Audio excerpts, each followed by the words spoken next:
મને અને આ દુનિયામાં હું શું લેવા આવ્યો મને ખુદને જ ખબર નથી. જો હું ડાયરામાં જોઉં, પૈસા આવ્યા ઘરે આપ્યા, ડાયરામાં જો પૈસા આવ્યા ઘરે આપ્યા, પાછો ડાયરામાં જો પૈસા આવ્યા ઘરે આપ્યા. હું તો ઘરે ખાતો નથી.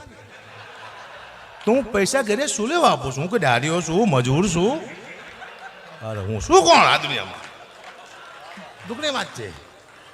પણ આ દુનિયામાં માણસ પોતાના માટે નહીં બીજા માટે આવે છે. પોતાની દીકરી માટે, બહેન માટે, મા માટે, પત્ની માટે, બીજા માટે.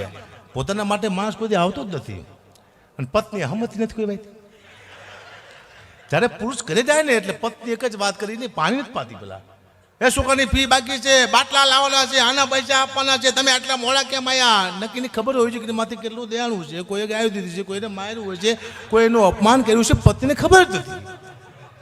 પણ હું તો એમ કહું છું પત્ની જેટલી પણ છે કે પતિ આવે એટલે પહેલાં એમ કહેવાનું આવો બેસો, પાણી આપવાનું, પછી પૂછવાનું તમને કોઈ માર્યા જ નથી ને? કે ના તો ખાંડ લાવવાની છે, બહુ સારું લાગશે. નહીં પૂછી શકે, પતિમાં તાકાત જ નથી. રામદાસ બાપુનું એક ભજન સાંભળતો આવું છું. એ ભજન એવું છે કે કોઈ માણસ મરી ગયા પછી પાછળ ગાવાનું આવે છે, પણ જીવતા માણસ પાછળ ભજન ગવાય ખરું? તો મેં સાબિત કર્યું ગવાય.